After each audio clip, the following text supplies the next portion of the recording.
বারবার স্পিকারকে বলেছিলাম, এখন উনি নিরপেক্ষতা শেখাবেন আর আমি বসে বসে শুনবো।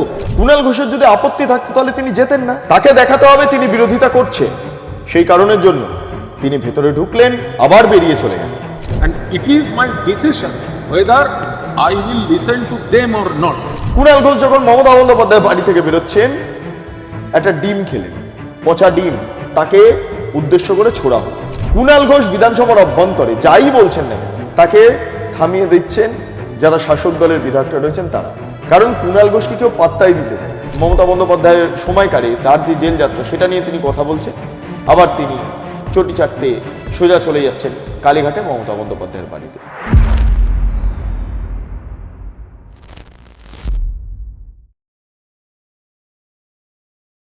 কুণাল ঘোষ আদতে কি অ্যাটেনশন সিকার? এইটা নিয়েই প্রশ্ন বিস্তর। কারণ কুণাল ঘোষকে ডাকা হয়েছিল নব বিধায়ক হিসাবে। আজকে লোকসভা স্পিকার ওম বিড়লা কি বাণী দেবেন, কি বক্তব্য রাখবেন বা কি ট্রেনিং দেবেন, সেটাতে উপস্থিত থাকার জন্য কুণাল ঘোষকে আমন্ত্রণ জানানো হয়েছিল। কুণাল ঘোষের যদি আপত্তি থাকতো তাহলে তিনি যেতেন না। তাকে সংবাদ শিরোনামে থাকতে হবে, তাকে দেখাতে হবে তিনি বিরোধিতা করছেন, সেই কারণের জন্য তিনি ভেতরে ঢুকলেন, কিছুক্ষণ বসলেন, আবার বেরিয়ে চলে গেলেন। তো তিনি যে বেরিয়ে চলে গেলেন তাতে কি লাভ হলো? ঋতব্রত বন্দ্যোপাধ্যায় সহ যারা নব তৃণমূল কংগ্রেস তারা প্রত্যেকেই ওম বিড়লার বক্তব্য শুনছেন, ট্রেনিংটা যেটা চলছে সেই ট্রেনিংটার সঙ্গে সহমত পোষণ করছেন, আবার অনেক ক্ষেত্রে দ্বিমত পোষণ করছেন। বিভিন্ন ঘটনা ঘটলো, কিন্তু কুণাল ঘোষ যদি তিনি বেরিয়েই যাবেন, তিনি থাকবেন না, তিনি বিরোধিতা করবেন, যেরকম মমতা বন্দ্যোপাধ্যায় কথায় কথায় বিরোধিতা করেছেন কেন্দ্রীয় সরকারের, কেন্দ্রীয় নীতির। কেন? তার কারণ আমরা প্রত্যেকেই জানি। আর আজকের দিনে দাঁড়িয়ে কুণাল ঘোষ যদি বিরোধিতাই করবেন এই মাইন্ড নিয়ে, এই ধারণা নিয়ে যদি সংশ্লিষ্ট এলাকায় বা স্থানে গিয়ে পৌঁছান, তারপরে আবার বেরিয়ে যান, তাহলে পৌঁছানোর মানেটা কি বা বেরোনোর মানেটা কি বুঝতে পারলাম না। সাধারণ মানুষ কুণাল ঘোষকে নিয়ে যা মন্তব্য করছেন সেটা শোনাচ্ছি আপনাদের, কিন্তু তার আগে যে ঘটনাটা ঘটলো, কুণাল ঘোষ বেরিয়ে গেলেন ওম বিড়লা বলাকালীন, এই গোটা ঘটনাটা একবার একটু দেখে নিন আপনারা, তারপরে আমি সাধারণ মানুষের বক্তব্যে যাব। উদ্যোগে যে বিধায়কদের ওরিয়েন্টেশন ক্যাম্প হচ্ছে, সেখানে আসাটা আমার কর্তব্য ছিল, কিন্তু এনাদের সবার বক্তব্য শুনবো কিনা সেটা আমার সিদ্ধান্ত। আমার কর্তব্য ছিল, কারণ মাননীয় লোকসভার অধ্যক্ষ তিনি আসছেন, মাননীয় রাজ্যপাল আসবেন বলে শুনেছিলাম, এখনও আসেননি। তো এখন মাননীয় মুখ্যমন্ত্রী আছেন, সবাই আছেন। আমি মাননীয় লোকসভার অধ্যক্ষ এবং মাননীয় বিধানসভার অধ্যক্ষকে পূর্ণ সম্মান দিয়েও বলছি, আমার ব্যক্তিগত সিদ্ধান্ত, আসাটা আমার কর্তব্য ছিল। এখানে বন্দে মাতরম, জনগণ এবং যতক্ষণ প্রদীপ প্রজ্বলন হয়েছে আমি ছিলাম, কিন্তু এনাদের কারুর বক্তব্য শুনবো কিনা সেটা আমার ব্যক্তিগত সিদ্ধান্ত। লোকসভার অধ্যক্ষ তিনি তৃণমূল কংগ্রেসকে ভাঙতে চাইছে এমন একটা গ্রুপকে তিনি এন্টারটেন করলেন। বিধানসভার অধ্যক্ষ তিনি এমনভাবে অনৈতিকভাবে বিরোধী দলটাকে সাজাতে গেলেন যে আমাকে বলতে পর্যন্ত আগের দিন তিনি দিলেন না, অনৈতিকভাবে। তো তারা পরিষদীয় বা সংসদীয় বিষয় নিয়ে জ্ঞান বিতরণ করবেন আর আমি বসে বসে শুনবো, এটা তো হতে পারে না। আমার আসাটা উচিত ছিল, তার কারণ হচ্ছে এটা বিধানসভার পক্ষ থেকে এই অনুষ্ঠানটি করা হয়েছে, আর আমি সেই জন্য এসেছি। আমি একেবারে প্রদীপ প্রজ্বলন, বন্দে মাতরম, জনগণমন আমি পুরো ছিলাম, কিন্তু যারা মাননীয় লোকসভার অধ্যক্ষ তিনি গ্রুপ ফটো দিচ্ছেন, যারা তৃণমূল থেকে জিতে গিয়েছে তাদেরকে তিনি এন্টারটেন করছেন। মাননীয় বিধানসভার অধ্যক্ষ তাদেরকে আমি অধ্যক্ষ পদের জন্য আমি সম্মান দিচ্ছি, তাদের সম্মানেই কিন্তু আমার আশা। তাহলে তো আমি না এসেই এটা করতে পারতাম। আমি এসেছি কারণ ওরিয়েন্টেশন প্রোগ্রাম, মাননীয় ওম বিড়লা এসেছেন, কিন্তু লোকসভার যিনি অধ্যক্ষ তিনি একটি গোষ্ঠীকে সেখানে এন্টারটেন করছেন, তৃণমূলকে ভাঙার চেষ্টা করছেন, যেটা ইলেকশন কমিশন দিয়ে বিজেপি চেষ্টা করেছে। তাহলে লোকসভা এবং বিধানসভার স্পিকার পদগুলিও সেই যেভাবে বিজেপি ইলেকশন কমিশনকে ব্যবহার করেছে বা করছে, তাতেই আবার ব্যবহৃত হচ্ছে কিনা সেটা নিয়ে আমাদের মনে দ্বন্দ্ব আছে। আমরা স্পিকারকে শ্রদ্ধা করি। বিধানসভার অধ্যক্ষ তিনি সম্পূর্ণ অনৈতিকভাবে একজন বহিষ্কৃতকে দিয়ে বিধানসভা সাজাতে চাইলেন বিরোধী পক্ষ, যাতে তার চালাতে সুবিধা হয়।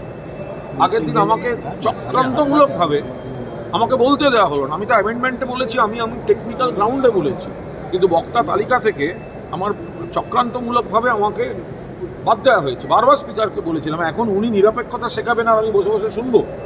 আমি সেই কারণে it was my duty to attend this session and it is my decision whether I will listen to them or not. আপনারা দেখলেন গোটা ঘটনা। এবার সাধারণ মানুষ কুণাল ঘোষকে নিয়ে তাদের প্রতিক্রিয়া শুনুন, ভাবুন এবং ভাবা প্র্যাকটিস করুন। শুনে নিন। আজকে ওম বিড়লা, যিনি একটি বিশ্ব বাংলা কনভেনশনে একটি প্রোগ্রামের মধ্যে ছিলেন, সেখান থেকে তিনি কুণাল ঘোষ চেয়ার ছেড়ে উঠে চলে যান, ওয়াকআউট করেন। আচ্ছা, এটা কি ঠিক? না, উনি তো ওই ধরনের লোক, কখন কি বলেন, মানে নিজেরই একটা সাপোর্ট নেই, মানে নিজেকে কি ভাবে, কখন ভাবি আমি সব, কখন ভাবছে ওনার মনের মধ্যে যে কখন যে কোনো সময় ভোল্ট খেয়ে যাচ্ছে। একবার ওকে সাপোর্ট করছে, একবার থেকে ওনার করার কথার কোনো বেশ নেই। লাইমলাইটে থাকার জন্যই তো করছে এই সমস্ত কিছু। ওনার নিজের এত স্ক্যাম আছে, ঠিক আছে, তারপরে অন্য কেউ স্ক্যাম ধরলে তিনি তার পরে হয়ে কথা বলেন। তিনি নিজে লাইমলাইটে থাকার জন্য করছেন এটা। উচিত হয়নি, ওনার তো বললে কিছু বলা উচিত ছিল, তো হঠাৎ উঠে ছেড়ে গেলেন। এটা তো নিশ্চয়ই কিছু মানে ব্যাপার আছে ওনার মধ্যে, যে হঠাৎ দাঁড়াতে পারবে না সেই জায়গাটা, সেই জন্য হয়তো উঠে বেরিয়ে গেছে। ইচ্ছাকৃত করেন, ইচ্ছাকৃত, নাহলে কি কেন মাঝপথ থেকে উঠে চলে এলেন লোকসভা স্পিকারের সামনে? হ্যাঁ, এটাই তো একটা বড় ইয়ে। নিজের একটা কোনো গাফিলতি আছে, মানে খেমতি আছে। মানে দুদিকে উনি সুবিধাবাদী, মানে উনি যখন দেখছে শুভেন্দ্রের সঙ্গে ভাব করছে, ওখানে কি ওকে বলে আসছে, আবার এদিকে চলে আসছে। সুতরাং ওই লোকটার কোনো বেশ নেই। ব্যাপারটা কি, ওই জায়গায় যে বসবে তার নিয়মটা হচ্ছে মানে সব পার্টিকে সূক্ষ্মভাবে বিচার করা আর সূক্ষ্মভাবে দেখা। যখন নেয়, শপথ নেয়, শপথ নেবার সময় তখন কী বলে শপথ নেয়, আমি সবাইয়ের জন্য একই ডিসিশন রাখবো, কিন্তু কোনো পক্ষে গেলে হবে না। এই হচ্ছে ব্যাপার। তো এইটাই হচ্ছে মানুষের কর্তব্য, যেটা ওপরওয়ালার কাছে যেটা রেখে হাতে রেখে যেটা করছে, কিন্তু ওকে একদিন ভুগতে হবে। যদিও সে বেকার করে, তাকে ভুগতে হবে, সেটাই কথা। একদিন ধরা পড়বে ওপরওয়ালার কাছে। এই নয় এখানকার মানুষের কাছে বেঁচে যাবে, বা যার কাছে যার হয়ে বলছে তার কাছে বেঁচে যাবে, কিন্তু একদিন ওপরওয়ালার কাছে ধরা পড়বে, বা আরও 5 জনের কাছেও খারাপ হবে। জবে থেকে ওনার স্ক্যাম ধরা পড়েছে, তারপর থেকেই উনি এরকম, আমরা মনে করি সাধারণ মানুষ। আপনারা শুনলেন সাধারণ মানুষের বক্তব্য। কি হলো? কেউ পজিটিভ বললেন না, কিন্তু কেউ পজিটিভ বললেন না। কুণাল ঘোষ অনেক ক্ষেত্রে তিনি যখন প্রেস কনফারেন্স করছেন, পাশ থেকে বাসে যারা যাত্রীরা রয়েছেন তারা বলে চলে গেলেন, চোর কুণাল। কুণাল ঘোষ যখন মমতা বন্দ্যোপাধ্যায় বাড়ি থেকে বেরোচ্ছেন, একটা ডিম খেলেন, পচা ডিম, তাকে উদ্দেশ্য করে ছোড়া হলো। কুণাল ঘোষ একটু হকচকিয়ে গিয়েছিলেন। তারপর তার বোধোদয় হয়, তারপর তিনি বিভিন্ন বক্তব্য রাখেন ইত্যাদি ইত্যাদি। কিন্তু তার আগে যা ঘটেছে কুণাল ঘোষ বুঝতে পেরেছেন। কুণাল ঘোষ বিধানসভার অভ্যন্তরে যাই বলছেন না কেন, তাকে থামিয়ে দিচ্ছেন যারা শাসক দলের বিধায়করা রয়েছেন তারা। কারণ কুণাল ঘোষকে কেউ পাত্তাই দিতে চাইছেন না, কেউ পাত্তা দিতে চাইছেন না। এই কুণাল ঘোষ এতটাই তিনি টেনশনে পড়ছেন যে কথা যখন চলছে বা না চলছে তিনি একটু হাত পা কাঁপান, তার একটু হাত পা কাঁপতে থাকে। তার বক্তব্যে নানা রকম বিষয়বস্তু উঠে আসে, যেটা নিয়ে যুক্তি খাড়া করতে গিয়ে তৃণমূল কংগ্রেসের একাংশের অসুবিধা শুরু হয়। আবার কুণাল ঘোষ আত্মসমালোচনাও ভালো করেন। বোঝাই যাচ্ছে না যে তিনি মমতা বন্দ্যোপাধ্যায়ের হয়ে কাজ করছেন না নব তৃণমূল কংগ্রেসের হয়ে কাজ করছেন। আমরা যেটা খবর পাচ্ছি, কুণাল ঘোষ নব তৃণমূল কংগ্রেসের একটা অ্যাসাইনমেন্ট সারছেন। আমরা দেখব পরবর্তী ক্ষেত্রে সেই ছবিটাও দেখব। তবে কুণাল ঘোষ, তাকে নিয়ে যা আলোচনা, তাকে নিয়ে যা বক্তব্য, তাকে নিয়ে যা বিষয়বস্তু উঠে আসছে, তাতে করে একটা বিষয় স্পষ্ট, কুণাল ঘোষ অ্যাটেনশন সিকার। তিনি বক্তব্য রাখবেন, তার বক্তব্যের প্রেক্ষিতে যাতে খবর হয়। তিনি বিধানসভার অভ্যন্তরে বক্তব্য রাখবেন, তার বক্তব্যের প্রেক্ষিতে দাঁড়িয়ে যাতে বিধানসভা উত্তাল হয়। তিনি বিধানসভার বাইরে এমন বক্তব্য রাখবেন যেই বক্তব্যকে কেন্দ্র করে রাজনৈতিক নতুন সমীকরণ তৈরি হয়, এটা তিনি চান। সেই জন্য আজকে ওম বিড়লার ট্রেনিংয়ে যাওয়ার মুহূর্তে নব বিধায়ক হিসাবে তিনি অ্যাটেনশন সিকার হয়ে সেখান থেকে বেরিয়ে গেলেন। আমার প্রশ্ন ওই একটাই, যে পৌঁছালেনই বা কেন যদি বেরোবেন, এটাই ভেবে থাকেন। কুণাল ঘোষ আদি তৃণমূল কংগ্রেসের অংশ হিসেবে নিজেকে পরিচিতি দিচ্ছেন। তিনি মমতা বন্দ্যোপাধ্যায়ের অনুগত, এইটা হিসাবে তিনি পরিচিতি দিচ্ছেন। কুণাল ঘোষ তিনি চাইছেন মমতা বন্দ্যোপাধ্যায়ের কাছে ভালো হতে, কিন্তু আলটিমেটলি তিনি তো খারাপই করছেন। দলটা তো এমনি শেষ, কুণাল ঘোষ আরও শেষ করে দিচ্ছেন। এই কুণাল ঘোষের মতো এলিমেন্টস রয়েছে বলেই আজকে দলটার এই অবস্থা। কারণ এখন দলের খারাপ অবস্থাতে অভিষেক বন্দ্যোপাধ্যায়কে কাঠগড়ায় দাঁড় করাতে কুণাল ঘোষ বিন্দুমাত্র পিছপা হচ্ছেন না, বা অভিষেক বন্দ্যোপাধ্যায় যিনি আত্মসহায়ক হিসাবে কাজ করেছেন, পিএস হিসাবে সুমিত, তার বিরুদ্ধে কথা বলতে কুণাল ঘোষ পিছপা হচ্ছেন না। কিন্তু এই কথাগুলো যদি আগে বলতেন তাহলে তো এরকম প্রবলেম হতো না। আগে বলেননি কেন? আবার জেলে যাবেন বলে। কুণাল ঘোষ তো ইতিমধ্যে জেল খেটেছেন সারদা কাণ্ডে, তাকে জেলে ঢুকিয়ে দিয়েছিলেন মমতা বন্দ্যোপাধ্যায় স্বয়ং। সেই মমতা বন্দ্যোপাধ্যায় চটি চাটতে চাটতে চাটতে চাটতে কুণাল ঘোষ আজকে আবার এই স্থানে এসে পৌঁছেছেন, এবং তখন এই ক্যামাক স্ট্রিটের যে পলিটিক্স সেটার বিরোধিতা করছেন, দলের একাংশের ঔদ্ধত্য তার বিরোধিতা করছেন।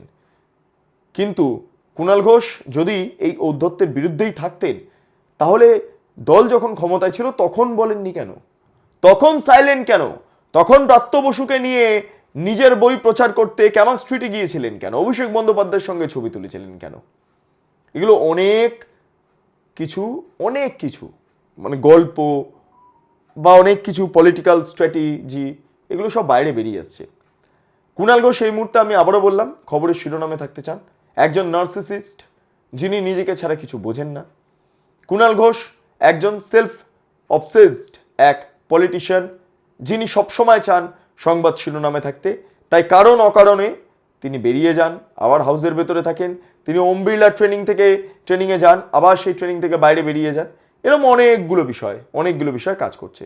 তিনি কখনো আদি তৃণমূলের সমালোচনা করছেন, তিনি আবার কখনো আদি তৃণমূলের প্রশংসা করছেন। তিনি কখনো মমতা বন্দ্যোপাধ্যায়ের সমালোচনা করছেন, আবার প্রশংসা করছেন। তিনি কখনো মমতা বন্দ্যোপাধ্যায়ের যেই জেল যাত্রা, মমতা বন্দ্যোপাধ্যায়ের সময়কালে তার যে জেল যাত্রা সেটা নিয়ে তিনি কথা বলছেন, আবার তিনি চটি চাটতে সোজা চলে যাচ্ছেন কালীঘাটে মমতা বন্দ্যোপাধ্যায়ের বাড়িতে। এই হলো অবস্থা। এইভাবে কুণাল ঘোষ চলছেন।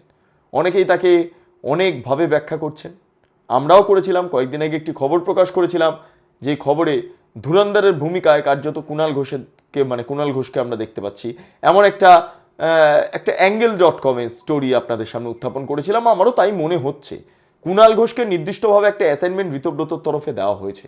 না হলে কুণাল ঘোষ যা করছেন সেগুলো অন্তত কুণাল ঘোষ ছাড়া কেউ করছেন না। শোভনদেব চট্টোপাধ্যায়কে দেখা যাচ্ছে না, বিমান বন্দ্যোপাধ্যায়কে দেখা যাচ্ছে না, নয়না বন্দ্যোপাধ্যায়কে দেখা যাচ্ছে না, অন্য কাউকে, কেবলমাত্র কুণাল ঘোষকেই দেখা যাচ্ছে।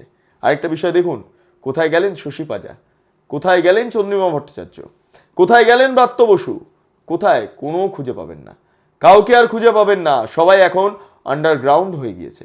শুধু কুণাল ঘোষ একদম প্রকাশ্যে থেকে তিনি যা করছেন তাতে একটা বিষয় স্পষ্ট হয়ে যাচ্ছে, তৃণমূল কংগ্রেসটা কুণাল ঘোষ এবার শেষ করবেন। মমতা বন্দ্যোপাধ্যায় তো শেষ করেছেন, ভাইপো নীতির দ্বারা প্রভাবিত হয়ে মমতা বন্দ্যোপাধ্যায় দলটাকে তুলেও ছিলেন, আবার ফেলেও দিয়েছেন। ভাইপো তো শেষই করে দিয়েছেন, এবার কুণাল ঘোষ বাকিটা শেষ করে দিয়ে সম্পূর্ণভাবে তৃণমূল কংগ্রেসে মমতা বন্দ্যোপাধ্যায়ের যেই বলা হচ্ছে যে তৃণমূল কংগ্রেস, মমতা বন্দ্যোপাধ্যায়ের তৃণমূল কংগ্রেস, সেটাতে জবনিকা পড়ে যাবে।